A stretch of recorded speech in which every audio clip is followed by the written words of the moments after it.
The new CEO of a local health network grew up in Cleveland, graduated from Miami University in Oxford, and ran a large hospital group in Toledo. Now he's getting to know Cincinnati.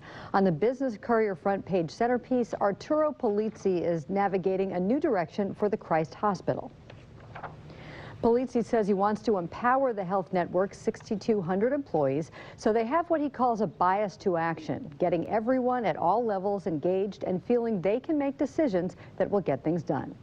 You know, when I talk to my team, it's really around the fact that I want them to be successful and that I need to do my part to make the team gel and make sure we have the right people on the team and set the right vision. And after that, it's up to them to, work with their teammates to get the job done. I'm not a micromanager. I kind of stay above the fray and try to set direction.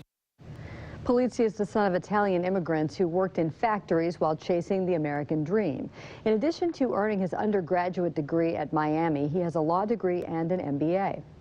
Polizzi replaced Mike Keating, and his style is very different from Keating's, who had been CEO of the Christ Hospital for 6 years and remains on the board. Polizzi sat down with Business Courier reporter Barrett Brunsman in his first media interview since becoming CEO. Barrett joins Business Watch producer Kelly Leon in the studio to talk about Polizzi's vision for our region's only major independent hospital. Thanks so much, Barrett. Thanks for being here this morning. So this is an Ohio guy, Cleveland, Toledo. How's he fitting in Cincinnati? You know, on Arturo's first day at Christ Hospital, the chief nursing officer asked him to say a few words. So he stepped into a meeting, and the very first question he was asked was, "Are you a Bengals fan?" Now, he grew up in Cleveland, so he's actually a Browns fan. But he did explain that we have a mutual hatred of the Pittsburgh Steelers, so it should work out okay. I did ask him about the Cincinnati Reds. He says he's willing to be a Reds fan, even though he's a Cleveland Indians fan. They're an American League team. The Reds are a National League team. So until we meet in the World Series, he's willing to root for the Reds. That's good. Sounds like he's getting off to a good start, easing in there. Talk a little bit about the Christ Hospital Health Network. Why is it important to our region? Why did you do this story?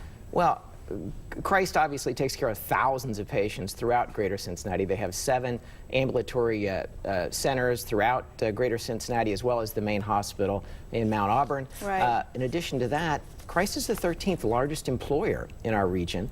More than 6,200 folks work there. Nearly $1 billion annually in expenses. So there's a huge economic impact as a result of Christ Hospital. It's important to know who their leadership is. And I realize that Polizzi, and that's how you say it, right? Polizzi. Polizzi. Polizzi is new, but talk a little bit about what is on his radar as he steps in there and takes over this position. Well, his predecessor, Mike Keating, built up this hub and spoke sort of network of medical centers. There is one thing left undone. That's the Fort Mitchell project. Oh, yeah. This would create an ambulatory surgery center in northern Kentucky. It's tied up in litigation with St. Elizabeth Healthcare, which doesn't really want Christ moving in there. Right. Fort Mitchell City Council is going to discuss this week.